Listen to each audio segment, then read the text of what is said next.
नमस्कार, चैनल खबर तक में आपका स्वागत है। मैं हूं प्रीति और अब नज़र डालते हैं आज की प्रमुख खबरों पर। हरसोली में मामूली विवाद को लेकर हुए झगड़े में 4 युवकों ने चाकू और ब्लेड से हमला कर एक युवक का गला काट दिया। घायल युवक सुभाष को लहूलुहान हालत में अलवर के सरकारी अस्पताल में भर्ती कराया गया है, जहां सुभाष का गंभीर स्थिति में इलाज जारी है। जानकारी के अनुसार घायल युवक सुभाष हरसोली का निवासी है, जो गांव के ही पिंटू के घर मजदूरी का कार्य करता था। एक दिन पिंटू के घर किसी बात को लेकर कहासुनी हो गई थी, जिसमें सुभाष ने मामले में बीच बचाव करा दिया। जिस बात की रंजिश को लेकर पिंटू ने अपने 3 अन्य साथी सरजीत, मोनू, साहिल के साथ मिलकर पिंटू पर चाकू और ब्लेड से हमला कर दिया, जिसमें ब्लेड लगने से पिंटू का गला और हाथ कट गया, जिसे लहूलुहान अवस्था में जिला अस्पताल में इलाज के लिए भर्ती कराया गया है। परिजनों द्वारा संबंधित थाना पुलिस में शिकायत दी गई है, जिस पर पुलिस मामले की जाँच कर रही है। उनके साथ हमला हुआ है, 4 लोगों ने मिलकर हमला किया है और न्यूट्रल करवाया है। अच्छा, तो कौन कौन लोग थे चारों का एक तो साहिल है, हाँ, एक का नाम है कुलदीप, एक और 2-3 थे, देखा नहीं। 4 लोग थे, ठीक है। तो कौन से जगह की बात है? हरसोली जिले हरसोली में कहाँ पे घटना हुई उनके साथ? पुरानी अस्पताल के पास। क्या घटना कारण क्या है? ये तो कोई पुरानी रंजिश के। केंद्रीय कारागृह की खुली जेल में 14 साल से हत्या के मामले में सजा काट रहे बंदी की टीबी की बीमारी के चलते तबीयत खराब हो गई, जिसे जेल प्रशासन द्वारा जिला अस्पताल में भर्ती कराया गया, जहां उसकी मौत हो गई। इसके बाद जेल प्रशासन ने मामले की सूचना बंदी के परिजनों को दी और शव को मोर्चरी में रखवाया, जहां बंदी का पोस्टमार्टम करवाकर शव परिजनों के सुपुर्द कर दिया जाएगा। बंदी के परिजन ने बताया कि मांडर निवासी मृतक रामचंद्र अपने चाचा चिरंजी और भाई रामेश्वर के साथ आजीवन कारावास की सजा काटने के बाद अप्रैल 2022 से खुली जेल में रह रहा था, जिसे काफ़ी लंबे समय से टीबी की बीमारी थी, जिसका इलाज अलवर के अलावा जयपुर में भी चल रहा था। अचानक उसकी तबीयत खराब हो गई। इसके बाद उसे जिला अस्पताल लाया गया, जहाँ उसकी इलाज के दौरान मौत हो गई।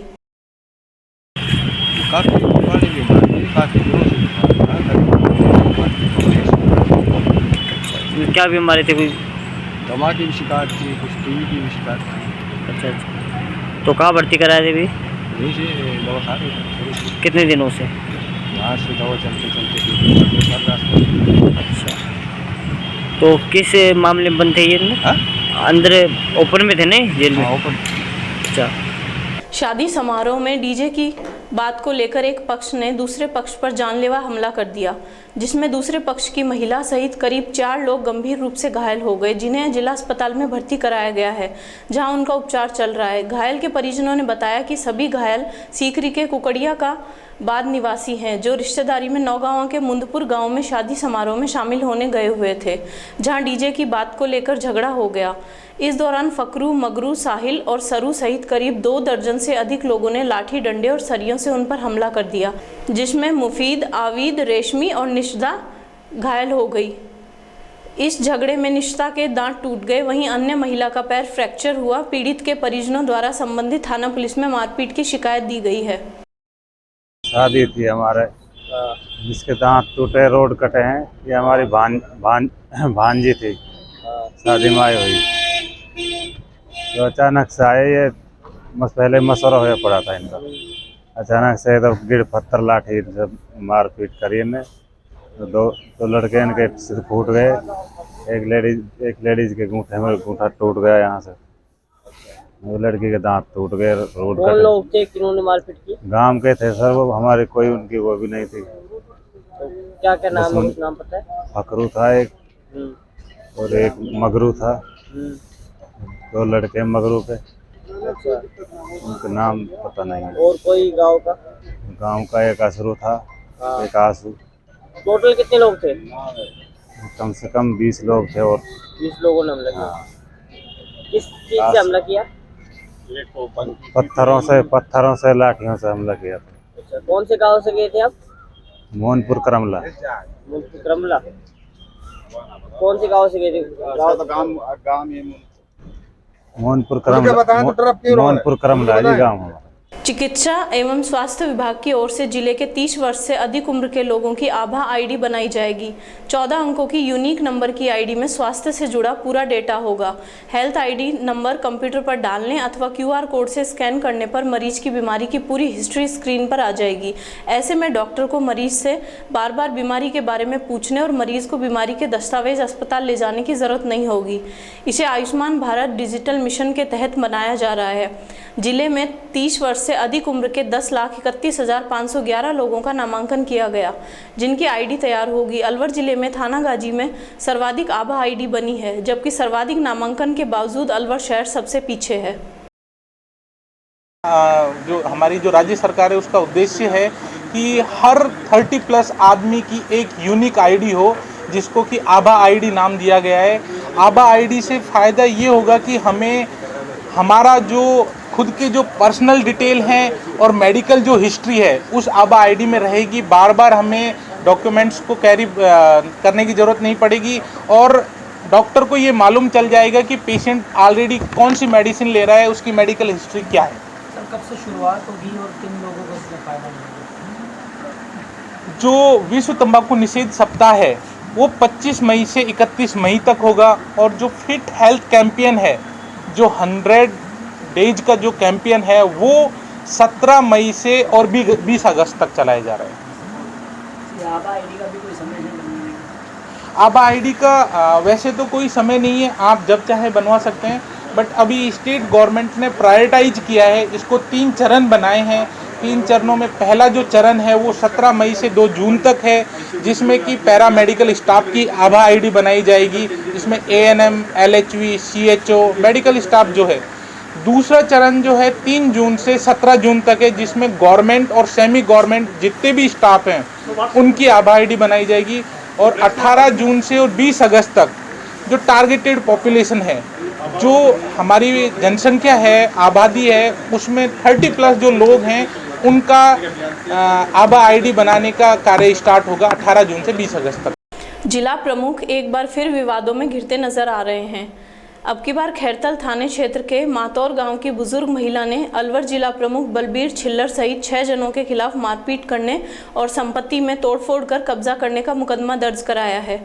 खैरतल थानाधिकारी अंकेश कुमार ने बताया कि मातौर गांव की 80 साल की बुजुर्ग कृष्णा देवी पत्नी वासुदेव शर्मा ने रिपोर्ट दर्ज कराई है कि 27 अप्रैल को अलवर जिला प्रमुख बलबीर छिल्लर, खैरतल निवासी दीपक चौधरी, संदीप मदनलाल, गौरव थवानी और अलवर निवासी राकेश कुमार पंजाबी सहित करीब 30 जने हथियार लेकर आए।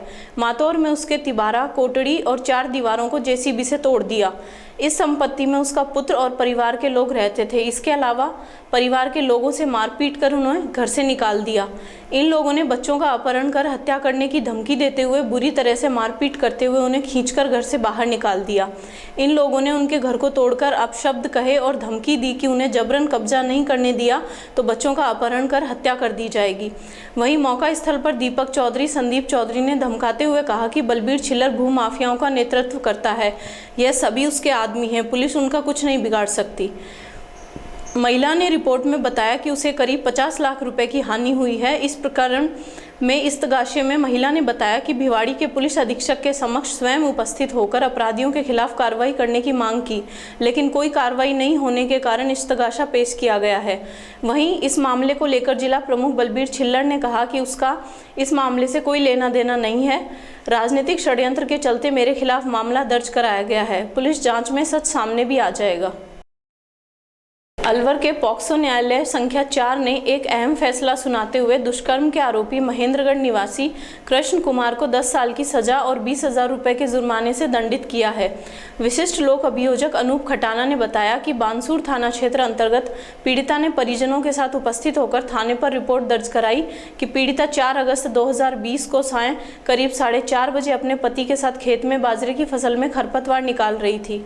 इसी दौरान एक मोटरसाइकिल से उसके पीहर नायन तहसील नांगल चौधरी का कृष्ण गुजर पुत्र लीलाराम आया और उसे जबरन पकड़कर उसका मुंह दबाकर उसके साथ जबरन बलात्कार किया। मौका मिलने पर जब वह चिल्लाई तो उसका पति भागकर वहां आया और उसे बचाने लगा तो कृष्ण ने उसके पति के साथ मारपीट शुरू कर दी। इस दौरान वे चिल्लाए तो आसपास के लोग वहां पर आ गए, जिनको आता देखकर वह मोटरसाइकिल छोड़कर भाग गया, जिसमें दोष सिद्ध होने पर आरोपी कृष्ण कुमार को न्यायाधीश हेमंत सिंह बघेला ने 10 साल की सजा और 20,000 रुपए के जुर्माने से दंडित किया है।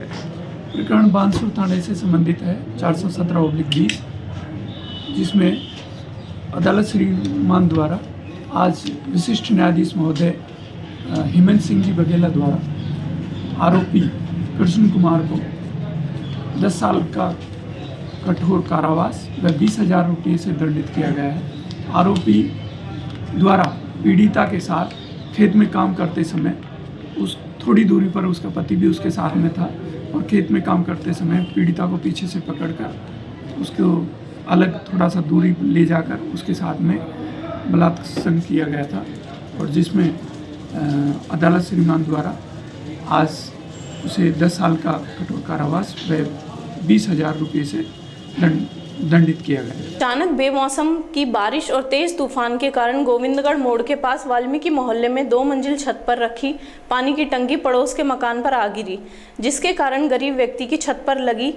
सीमेंट की चादरें टूटकर चकनाचूर हो गई। इस दौरान मकान में सो रहे बहन भाइयों के ऊपर पानी की टंकी गिरने से दोनों जख्मी हो गए। वहीं घर में रखा सामान टूटकर क्षतिग्रस्त हो गया। वाल्मीकि मोहल्ले के हरि किशन ने बताया कि महेंद्र सिंह के खाली मकान की दूसरी मंजिल पर पानी की टंकी रखी हुई थी, जिसके बारे में हादसा होने के बारे में उसे कई बार अवगत करा दिया गया। आखिर तेज हवाओं के कारण पानी की टंकी 2 मंजिल मकान से नीचे आकर चरनी के मकान पर आ गिरी, जिसमें उसका बेटा और उसकी बेटी संजना सो रहे थे। अचानक पानी की टंकी गिरने के कारण दोनों गंभीर रूप से जख्मी हो गए। वह अब रामगढ़ थाने पर इस घटना के संदर्भ में रिपोर्ट दर्ज करवाने के लिए आया, क्योंकि गरीब के घर में रखा सारा सामान इस घटना में टूट गया है। घटना साहब ऐसी हुई, टंकी धरी थी इनकी छत के ऊपर महेंद्र सिंह के। महेंद्र सिंह से हमने बोला 3-4 बारी इस टंकी को हटा लो। महेंद्र सिंह ने कोई मतलब दिमाग में बात ना बैठाई, मैं साहब इस टंकी को उतार लो, ये नुकसान कर दे, कोई हवा बेलर से हमारे ऊपर बच्चों के ऊपर गिर जाएगी। हमारी गली में बैठे रहते हैं बच्चा और मकान में कोई रहता नहीं है। महेंद्र सिंह का में खाली मकान है, वो टंकी गिर गई साहब। आज 2 बच्चों को चोट आ गई हमारा के, और बाकी सामान टूट फूट हो गया जी। और गया तो चलो भाई कर लेंगे, बातचीत कर लेंगे साहब। मैं कुछ नहीं कर सकता। हाँ, मैं कुछ नहीं कर सकता, हवा में गिरी है, मैं क्या कर सकता हूँ इसमें। आंधी के कारण गिरी थी। हाँ जी, आंधी आई थी। आंधी आई थी, पर टंकी को तो हमने पहले कहा था ना कि इसको उतार ले भैया, गिर जाएगी टंकी। नहीं सुनी उसने, बच्चों को चोट आई हुई है साहब हमारा। खोरपुरी तिबारा पर ईआरसीपी से रूपालेर नदी को जोड़ने की मांग को लेकर किसानों का धरना दूसरे दिन भी जारी रहा। पूर्वी राजस्थान नहर परियोजना से रूपारेल नदी के कैचमेंट एरिया को जोड़ने की मांग को लेकर किसानों का अनिश्चितकालीन धरना प्रदर्शन जारी रहा। इस धरने को आसपास के गांवों के किसान समर्थन देने के लिए आते रहे। धरना स्थल पर मौजूद वीरेंद्र मोर ने बताया कि रामगढ़ विधानसभा क्षेत्र के ग्रामीण लंबे समय से ईआरसीपी की डीपीआर में संशोधन करने रूपारेल नदी, हंस सरोवर बांध, पीपरोली बांध, घाट बांध जैसे बांध को जोड़ने की मांग को लेकर कई महीनों से आंदोलन कर रहे हैं। क्षेत्र में पानी की कमी की वजह से इन क्षेत्रों के किसानों की खेती घाटे में जा रही है। स्थिति ऐसी है कि लाखों रुपए बोरवेल में लगा रहे हैं, लेकिन पानी की कोई गारंटी नहीं है।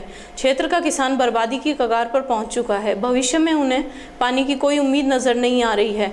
अलवर सहित पूर्वी राजस्थान के 13 जिलों के लिए बनी ईआरसीपी परियोजना से अलवर के किसानों के लिए खेती किसानी के लिए पानी नहीं दिया जा रहा है, जबकि सरकार सर्वे में भी बता चुकी है कि क्षेत्र में भयंकर डार्क जोन की स्थिति बन चुकी है। अगर इस हालात में भी किसानों को चंबल का पानी नहीं दिया जाता है तो मजबूरन किसानों को जमीन छोड़कर पलायन करना पड़ेगा। आज ये जो धरना खुर्दा के पास खोरपुरी तिबारा दिया जा रहा है, इसको दूसरा दिन है।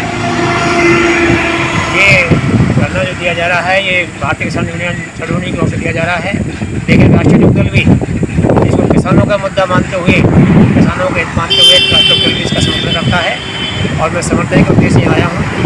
हमारी सबकी मांग है कि जब किसान को खेती के लिए पानी मिलेगा तो निश्चित उसके साथ साथ हमें पीने को पानी मिलेगा। हमारी सबकी मांग यही है कि रूपारेल नदी में जो पानी पहले आता था वो हमारे लक्ष्मणगढ़ एरिया और तुम्हारे नगर एरिया सब में सिंचाई होती थी, लेकिन अब फिलहाल पानी की कमी के कारण सारी फसल चौपट है। किसान रोज़ बोर कर रहे हैं, रोज़ फेल जा रहे हैं, कई कई लाख रुपए किसान लगा रहे हैं, बर्बादी के कगार पर हैं। लेकिन दोनों ही सरकार अंधी होकर बैठी हुई है।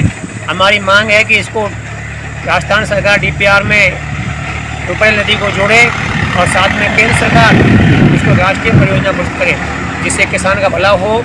और किसान का जब भला होगा तो निश्चित है देश का भला होगा, देश का भला होगा तो देश आगे बढ़ेगा। हम सब मिलकर के यहाँ अनिश्चितकालीन जब तक सरकार हमारी बात नहीं सुनेगी हम इस धरने को जारी रखेंगे और हमारा समर्थन भारतीय किसान यूनियन चड़ूनी को रहेगा इस आंदोलन को। भारतीय किसान यूनियन चड़ूनी से जिलाध्यक्ष भी हूँ और हम यहाँ जो गोरपुरी तिवारे पे जो धरने पे बैठे हैं लगातार बैठेंगे भी।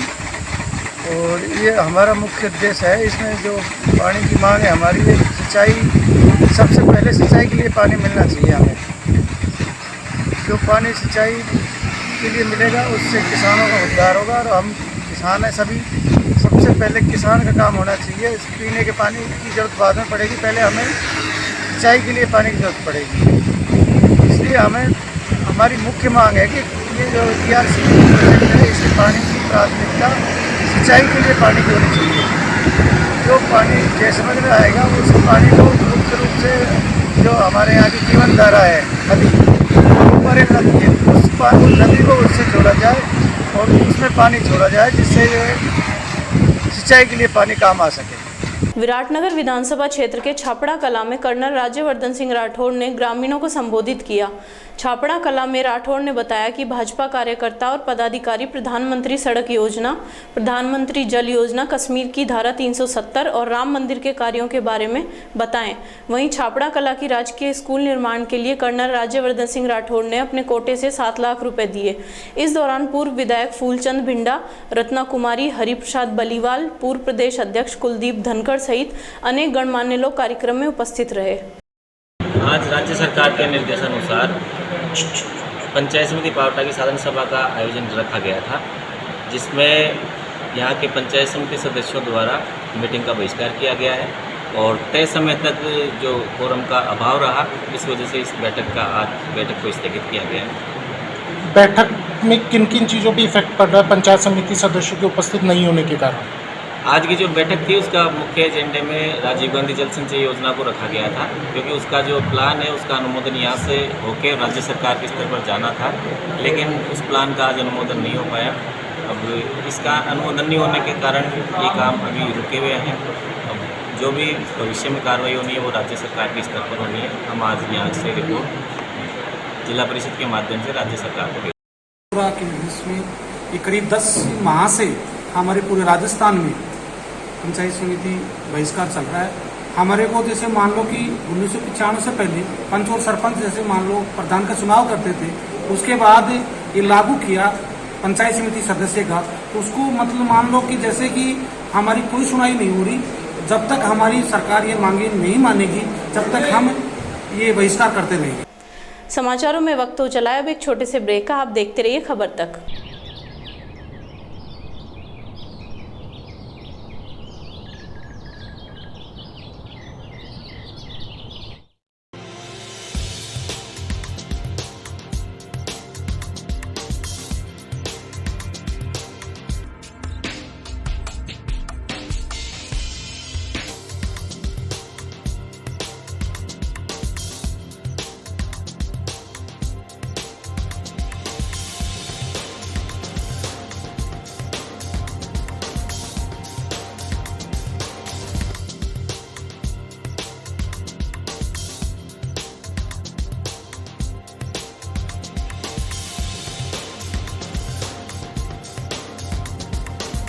ब्रेक के बाद आपका फिर से स्वागत है और अब चलते हैं खबरों की ओर।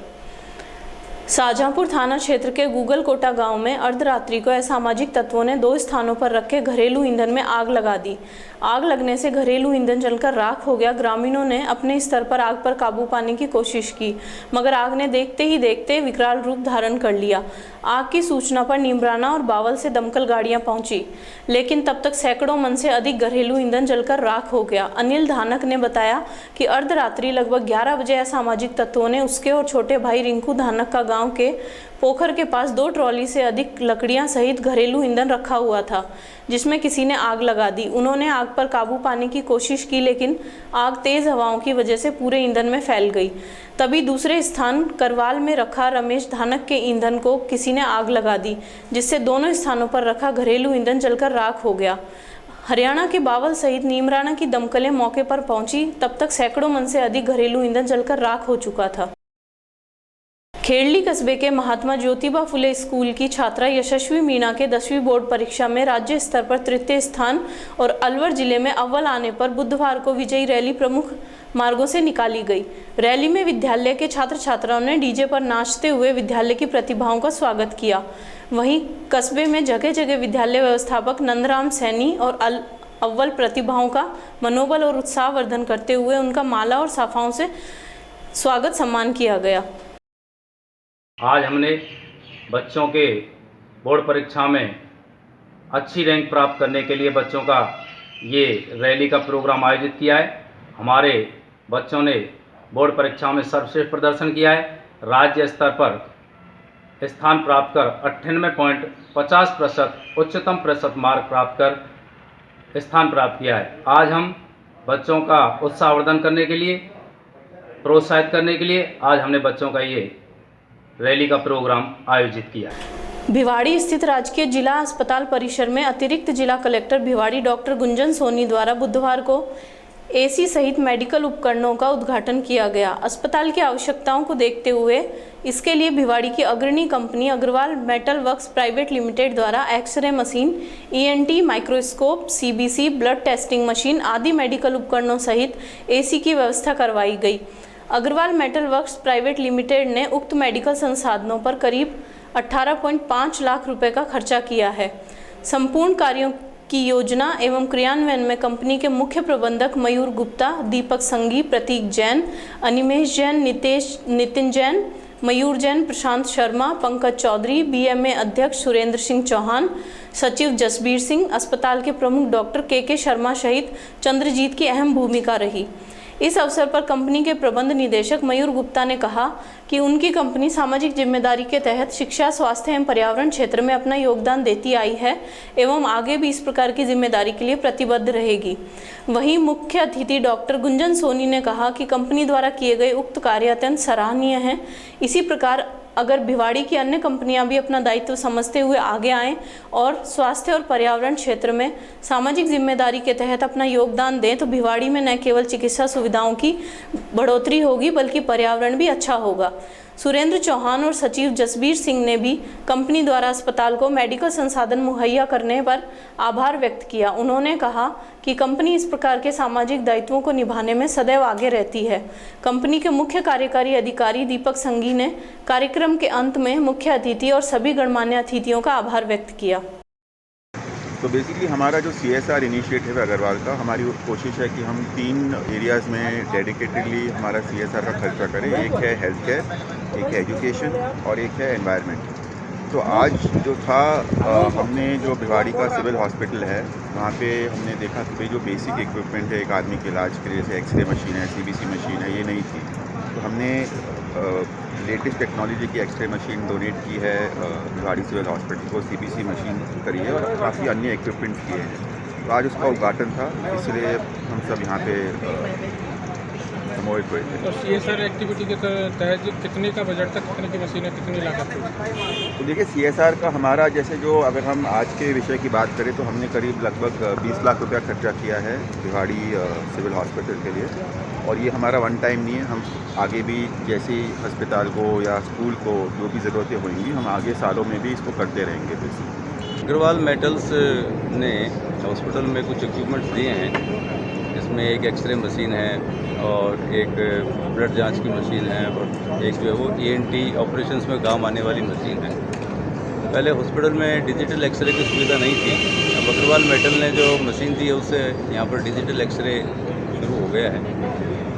उसके बाबत आज प्रोग्राम रखा गया था। सर, आपने अपने संबोधन में भिवाड़ी के पोल्यूशन का जिक्र किया, क्या कहेंगे? आज एक मौका भी है, दस्तूर भी है, अपन कह सकते हैं कि प्रदूषित शहरों की सूची में बहुत ऊंचे लेवल पर है। सबको पता है भिवाड़ी में पोल्यूशन की जो समस्या है, सब लोगों को इस चीज़ की जानकारी है। सब इंडस्ट्रियलिस्ट भी जागरूक हैं और पिछले काफ़ी समय से हम प्रयास भी कर रहे हैं कि इसको कंट्रोल करने के लिए पौधारोपण भी किया जाए।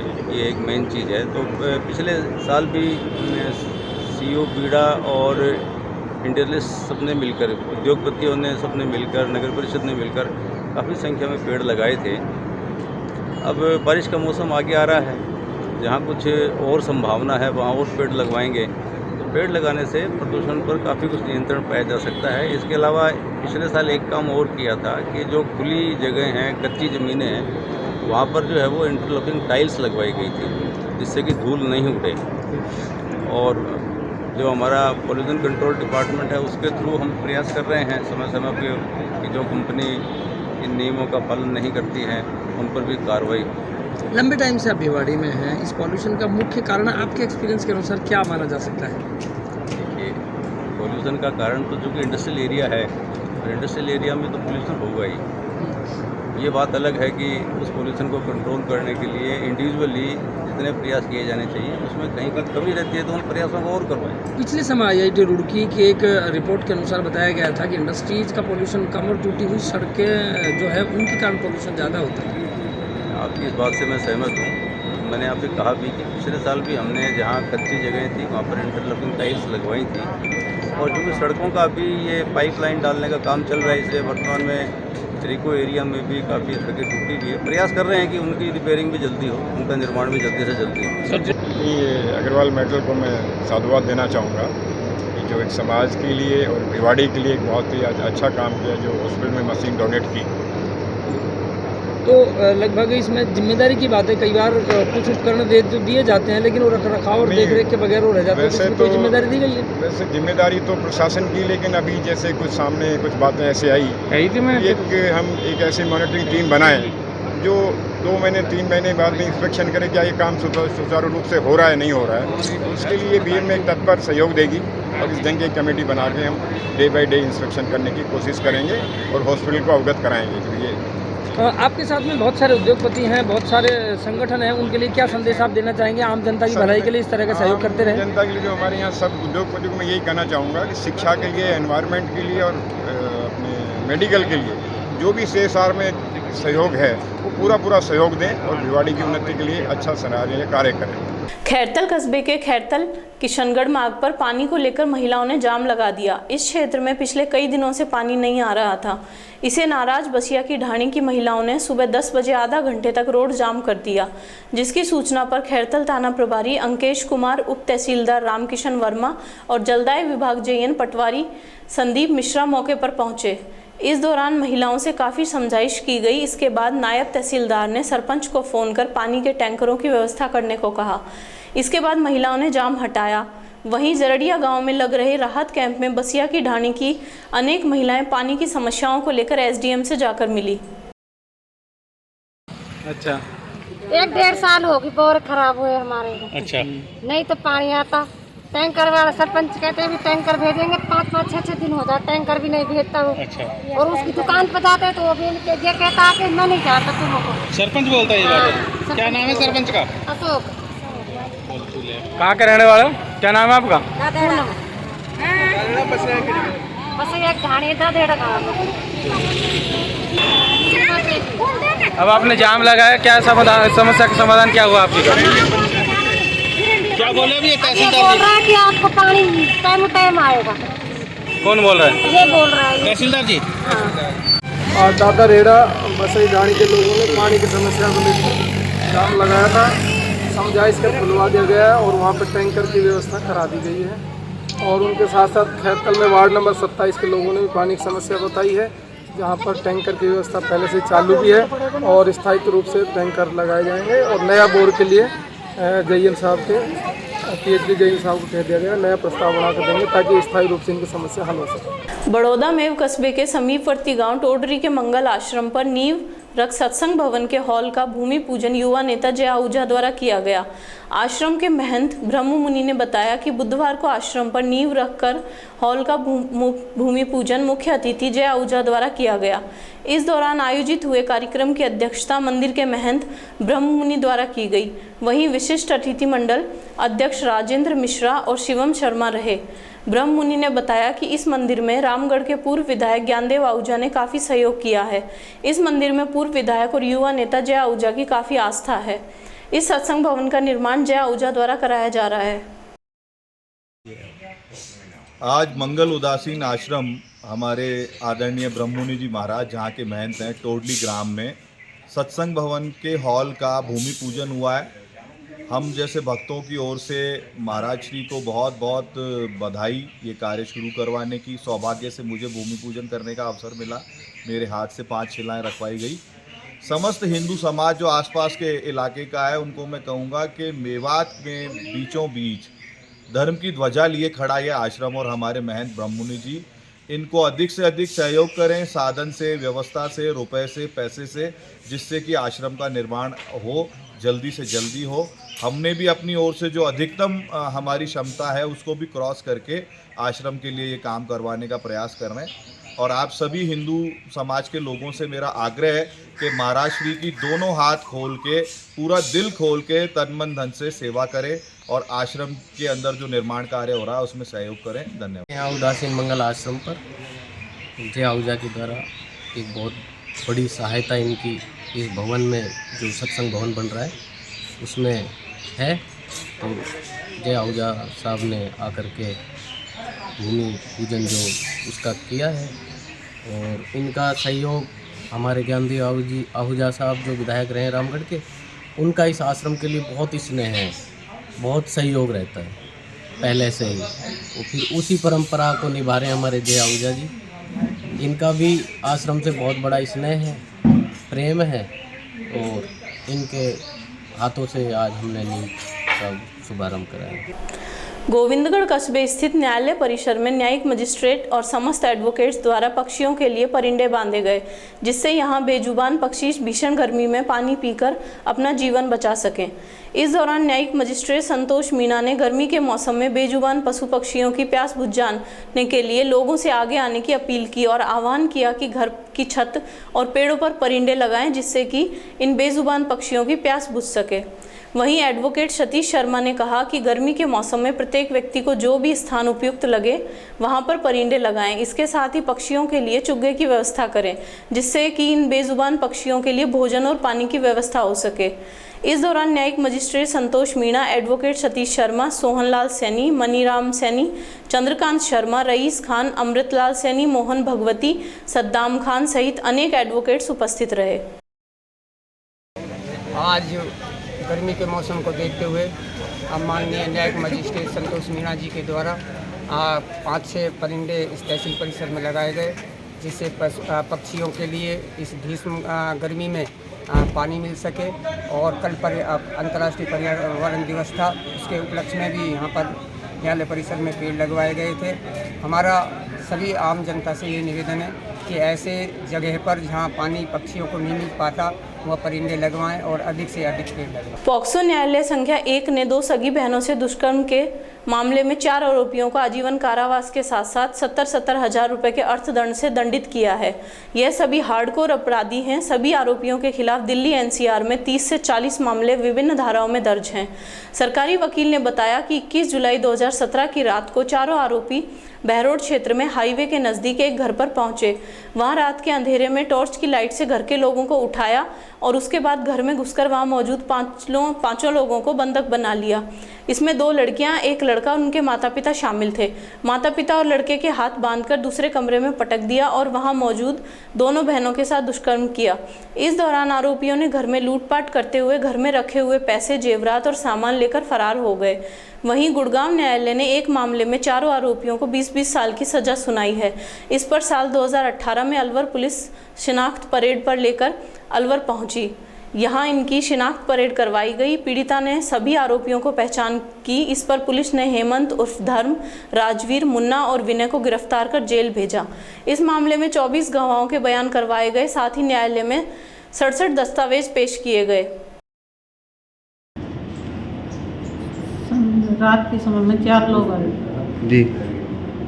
हम सुत्या था, वो रात कर हमारे पिस्तौल लगा ली, हमारा हाथ बांध दिया पीछा ने, हमारे नीचे नाड़ करवा ली और उसने हमारा नखून पाड़ लिया। पाड़ के हमारे किससे नखून पाड़े गए थे आप? पिलास से जी। और हमारे सामने हमारे बच्चों को बलात्कार करा 4 बार। और फिर चालिया जब हमने अंदर ही बंद करके ना बाहर के साथ देख कर चला जी। आप लोगों को बांध दिया गया था? हाँ, हर जी उस टाइम में तो हम घबरा रहा था, हम गरीब आदमी था, हमने तो ऐसा काम कभी नहीं देखा। तो क्या बोला इनने कि अगर आप चिल्लाओगे तो गोली मार देंगे क्या? हाँ, बोला जो थाने में कहोगा तो हम आपको शाम पहले मार जाएंगे, जो शोर मचाया तो आपको पिस्तौल मार देंगे। हमने तो ऊपर नहीं देख पा रही। काफी मुकदमे इन पे? मुकदमा तो बहुत। रात के 12 बजे आए थे चारों लोग और आते ही पिस्तौल लगाई हमारे दोनों हाथ बांध दिए, हमारी पिटाई करी उन्होंने और पिटाई करके हमारे नखून हैं, उंगली हैं, ये पिलासों से इन्होंने दबाई। फिर हमारी बच्चियों के साथ इन्होंने बुरा काम किया। हाँ, हमारे आँखों के सामने सब जैसा भी इन्होंने बच्चों से किया। मैंने हाथ भी जोड़ा था, ये नहीं माने। मैंने कहा था अब जो माल ले जाना है जो ले जाओ, पैसे भी दे दिया था, गहना भी दे दिया था, लेकिन ये नहीं माने जी। कितने लोग आए थे? 4 लोग आए थे जी। क्या क्या नाम है इनके? नाम तो साहब अब ठीक है। फिर आपको ये बंधा छोड़ गए? बंधे छोड़ गए। फिर हमारी बच्ची खुली थी, फिर बच्ची हमारे हाथ खोले। हाथ खोलने के बाद में हमने पत्थर की चौखट थी, चौखट को हमने अंदर से तोड़ी ईंटों की दे देकर। बाहर से सांकल लगा? हाँ, बाहर की सांकल लगा के साथ। और फिर जिसके बाद में हमने बाहर निकल के पड़ोसियों के पास गए। पड़ोसियों को जाकर घनी दूर थे पड़ोसी, कोई भी नहीं था, करीब 500-1000 मीटर से भी दूरी थे जी। एक ही मकान था हमारा, कुआं पर रहते थे जी। इसलिए इन्होंने हमारे साथ बहुत बुरा किया। तो फिर आपने कहाँ रिपोर्ट दर्ज करवाई? हमने बैरोड रिपोर्ट दर्ज करवाई जी।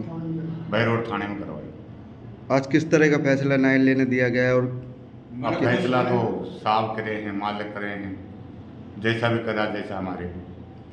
आज विशिष्ट न्यायाधीश महोदय ने एक अहम फैसला दिया है कि जो मामला था 20-21 जुलाई 2017 का, तो 2017 से आज तक ये मामला विचाराधीन था। आज विशिष्ट न्यायाधीश महोदय ने इतने पुराने मामले में ट्रायल पूरे होने के पश्चात आज अहम फैसला दिया है, जिसमें 4 मुलजिमान हैं। एक का नाम है हेमंत उर्फ धर्म, दूसरे का नाम है राजवीर, तीसरे का नाम है मुन्ना और चौथे का नाम है विनय। ये जो चारों जो मुलजिमान हैं ये हार्डकोर अपराधी हैं। प्रत्येक मुलजिम के खिलाफ करीब 30 से 40 मुकदमे अलग अलग थानों में, अलग अलग स्टेटों में इनके खिलाफ दर्ज हैं, जिनमें डकैती, लूट, हत्या, बलात्कार जैसे संगीन अपराध में ये सारे अभियुक्त संलिप्त रहे हैं। मामला ये है कि 20 और 21 जुलाई 2017 को बहरोड थाना अंतर्गत क्षेत्र का एक मामला है। एक मकान था, एक जंगल में अलग से एक रहता था, तो हाईवे से टच में वो मकान था।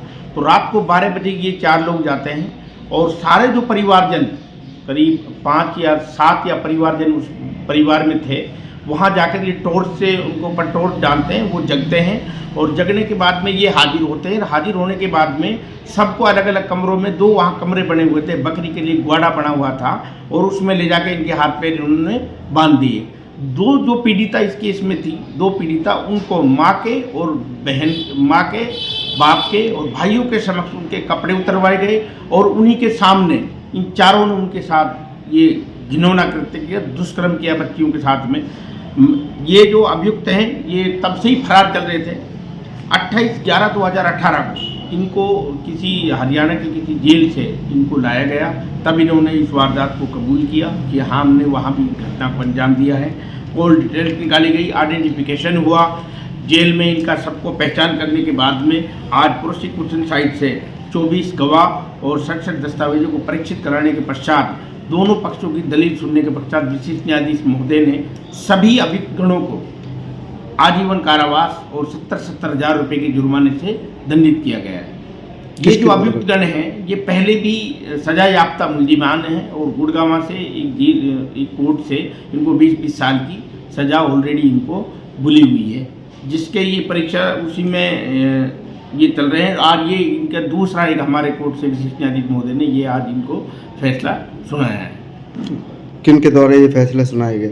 जगेंद्र अग्रवाल जी विशिष्ट न्यायाधीश महोदय हैं, उनके द्वारा ये कोतवाली थाना पुलिस ने दुकान से चोरी के एक मामले में आरोपी शेख यामीन को गिरफ्तार किया है। थाना पुलिस ने आरोपी से चोरी किया सामान भी बरामद कर लिया है।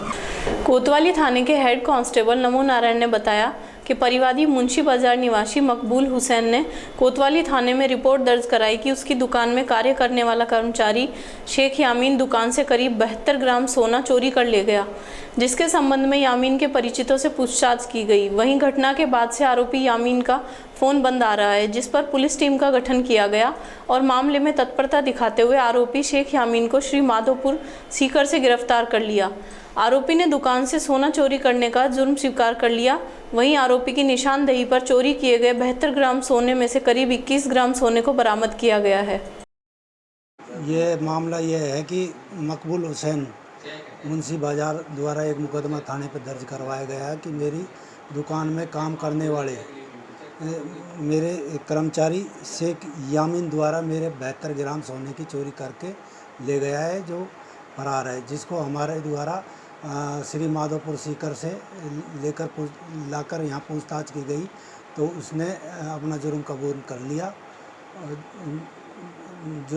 कर लिया, जिसको हमने गिरफ्तार कर श्रीमान मजिस्ट्रेट के समक्ष पेश किया और 1 दिन का पीसी रिमांड लिया है। सामान बरामद हो गया, जिसमें इसने अभी तक 21 ग्राम सोना बरामद करवा दिया है। एनईबी थाना क्षेत्र सुभाष नगर में 2 दिन पहले चोरी करने के आरोपियों को पुलिस ने पकड़ लिया है। वहीं आरोपियों से एक एलईडी बरामद की है, जबकि नकदी बरामद नहीं हो सकी। इस घटना में करीब 5,22,000 रुपए भी चोरी हुए थे। एनईबी थाना प्रभारी राजेश वर्मा ने बताया कि 4 जून को सुभाष नगर निवासी भगवान सहाय सैनी ने रिपोर्ट दर्ज कराई कि 3 जून को वह किसी काम से बाहर गया था। रात को मकान को ताला तोड़ चोर 5,22,000 रुपए एवं एलईडी सहित अन्य सामान चोरी कर ले गए। इस मामले को पुलिस ने गंभीरता से लिया और आवश्यक जगहों के सीसीटीवी देखे गए। इसके बाद पुलिस ने गुजरात निवासी अजय मैसाना, गांधीनगर निवासी बॉबी उर्फ टोनी पुत्र दिनेश और दिल्ली के मजनू का टीला निवासी चेतन पुत्र अशोक को गिरफ्तार किया है। पुलिस ने बताया कि तीनों आरोपियों को 9 जून तक रिमांड पर लिया गया है। आरोपियों से अभी एलईडी बरामद हुई है, अभी नकदी बरामद करना बाकी है। ये तीनों कच्ची बस्ती में एक ही जगह रह रहे थे, इसलिए इनके आपस में परिचय हो गया था। बाद में चोरी करने लग गए। पकड़े गए आरोपियों से और भी वारदातों का खुलासा हो सकता है। दिनांक 4 जून को भगवान साय सैनी निवासी एनईबी नगर थाना क्षेत्र में एक रिपोर्ट दर्ज करवाई थी कि मैं कल दिनांक 3 तारीख को अपने किसी काम से बाहर गया हुआ था और रात्रि को अज्ञात चोरों द्वारा मेरे मकान का ताला तोड़कर और उसमें से सामान चोरी कर लिया, जिसकी सूचना मेरे पड़ोसी ने सुबह मुझे दी।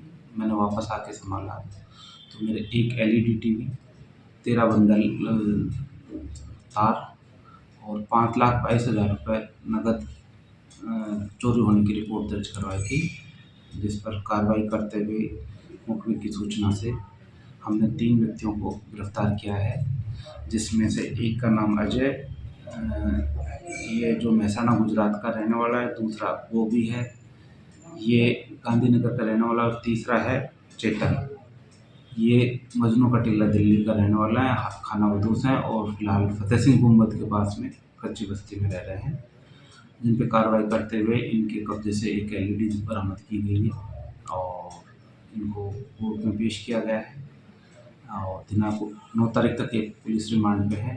आगे बाकी कोई नकदी बरामदी हुई?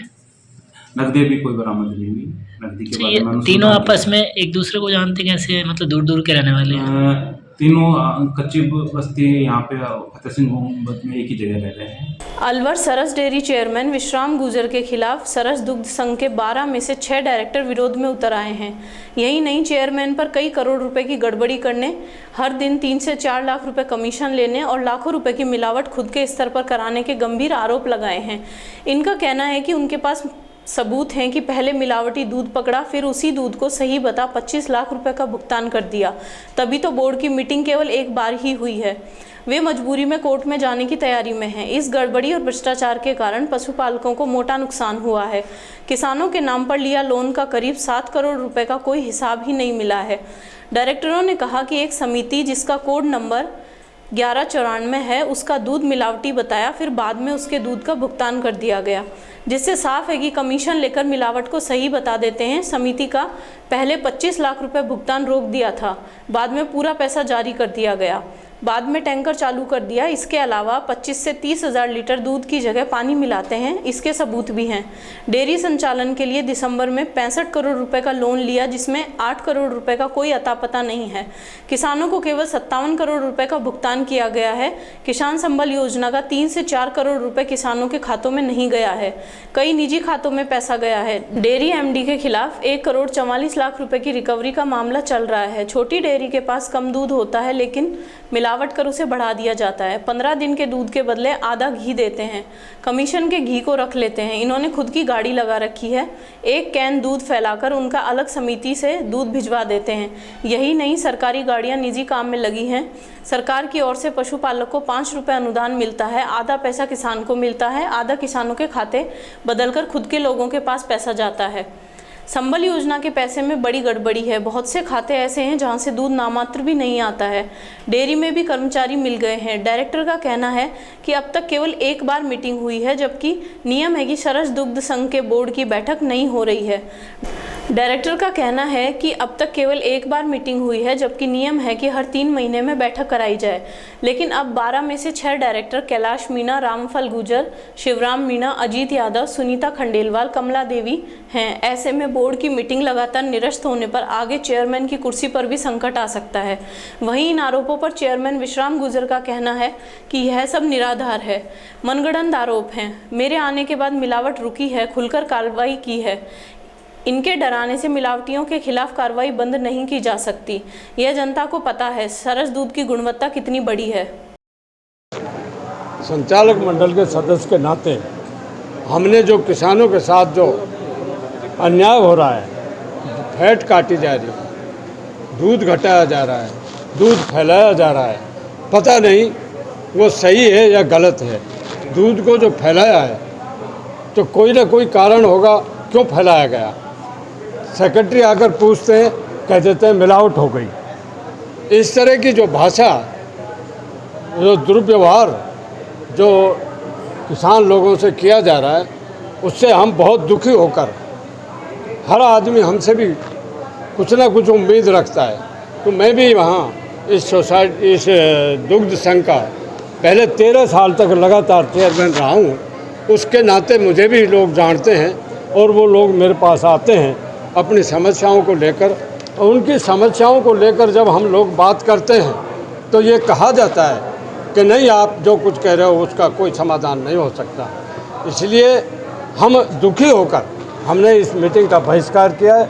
और हमने ये इस बात पर बहिष्कार किया है कि जब तक हमारी किसानों की समस्याओं का समाधान आप नहीं करोगे, सही तरीके से दूध का संचालन नहीं करोगे, बगैर किसी टेंडर के टैंकरों को नहीं हटाओगे, तो हम कभी भी इस बात को बर्दाश्त नहीं कर सकेंगे। हमें पता है कि बगैर टेंडर के टैंकर जो चल रहे हैं, वो अगर दूध को लेकर, जिनका 100 रुपये का एग्रीमेंट नहीं है, वो अगर दूध को लेकर दिगर दिगर चले जाएं, तो हमारे संघ को कितना बड़ा नुकसान होगा, किसानों को कितना बड़ा नुकसान होगा। आज तक इस डेयरी में जब से चुनाव हुए हैं, जब से मैं ये पूछना चाहता हूँ माननीय एमडी साहब से और चेयरमैन साहब से कि उन्होंने किसानों के लिए क्या सुविधा दी, क्या चिकित्सा की सुविधा दी? इस भ्रष्टाचार में कौन है, नाम बोलो ना सीधा, कौन है भ्रष्टाचार? नहीं, भ्रष्टाचार में ये दो ही हैं, या तो एमडी साहब है या चेयरमैन साहब है, और तो कौन हो सकता है? और तो किसी से बात ही ना करें। बात कर रहे हैं तो दो तीन चार सोसाइटियों के अध्यक्ष हैं, डायरेक्टर, उन लोगों से मिले हुए, उन लोगों की बात को मानते हैं, उनसे भ्रष्टाचार करवा रहे हैं। आज 12 के कोरम में से आप 6 जने आए हो, क्या कहना चाहते हो? हम 6 जना ये कहना चाहते हैं कि जो हमारी समस्या है, जो हम आपको अवगत करा रहे हैं, उन समस्याओं का समाधान। हमारा इस भ्रष्टाचार के मुद्दे पे है कि हमारा संचालक मंडल ने भ्रष्टाचार के खिलाफ 26 मई को जो बोर्ड की मीटिंग थी उसका बहिष्कार किया, क्योंकि उसमें इन्होंने 32 लाख का पहले एजेंडा लेकर वो मकान की नींव तानी। एक काम तो था हमारा ये, तो उन्होंने प्रस्ताव भी पास करवा लिया और आज तक हमको जो। दूसरी बात है सीएम सिंबल योजना के पैसे, किसानों के 5 रुपये सीएम सिंबल योजना के पैसे बहुत से किसानों के खाते में नहीं डालने, इनके निजी खाते में डालने हैं। और जो ये दूध जिन समितियों में मिलावट में उनका पैसे भी ये इनके खाते में डालने हैं। तीसरा है हमारा 8 समिति ऐसी हैं, इसकी गिनी चुनी जिनमें ये मिलावट का खेल चलवा रहा है। 3 टैंकर नीचे लगा रखा है, ये तीनों टैंकर यही समिति दूध लाती है, यही खेल मिलावट के करते हैं। उसके बाद में हमारा 5वां पॉइंट है, उसमें एमडी द्वारा करोड़ों रुपए का घोटाले की जो वसूल है 1,44,00,000 की, आरसीडीएफ ने उसको लेटर वसूली का निकाला है। आज तक 12 महीने हो गए, उस पैसे को आज तक इन्होंने जमा नहीं करवाए, क्योंकि इन 57 धारे में 3 कर्मचारी दोषी हैं, 2 रिटायर हो गए, 1 वर्तमान में लगा हुआ है। और रिटायर हुए कर्मचारी को दोबारा इसने मिलावट का कमीशन की वजह से लगा रखा है, जबकि वे दोषी हैं। थैनवा बीडी बंसल जी हैं, वे इस धारा में लिप्त हैं और इसलिए उनको डेयरी संघ में लगाना नहीं चाहिए। एमडी खुद भी धारा 57 में लिप्त है, उसको भी इस डेयरी में एमडी रहने लायक पद पे नहीं है। तो हमने इसका मुद्दा उठाया। हमारा यह है कि ये दोषी डेयरी को जो लूट रहे हैं, इनको धारा 57 लिप्त है, वे दोषियों को डेयरी में नहीं लगा जाए। 5 है बिना टेंडर के टैंकरी डेयरी में 6 टैंकर चला रखे हैं, जो निजी इनका टैंकर है, उनका टैंकरों को हटाया जाए और जो डेयरी के जिनका एग्रीमेंट है वही टैंकर को ही चलाया जाए क्योंकि उनको हम बिल्कुल डेयरी में उस मिलावट को रोकने के लिए गए। 7वां पॉइंट है हमारा, एक डेयरी का पार्लर है भवानी तोप है, उस पार्लर का नियम है, आरसीडीएफ का नियम है, 3 जब फार्म लगते हैं जब पार्लर खोला जाता है। उस आदमी से अकेले से 50 लाख रुपए लेके कैलाचंद सैनी से और उसको पार्लर दिया गया है। खुद को जांच कर लो, कोई टेंडर नहीं लगने दिया इसने। तीसरी बात, जो ये 3 इसके टैंकर आते हैं, उनका टैंकरों का नाम बदल के खुद का गुणपत्र टैंकर नाम लिख के और सैंपल इसके ऑफिस में रखता है और एक टैंकर में 20-22 फैट बढ़ा रहे हैं। वे सीट आपको उपलब्ध करवा ली। तो हमारा तो है किसानों के साथ में अन्याय नहीं होना चाहिए, कि रोज का मिलावट का काम खेल चल रहा है। आज समाचारों में इतना ही। दीजिए मुझे और मेरी टीम को इजाज़त। नमस्कार।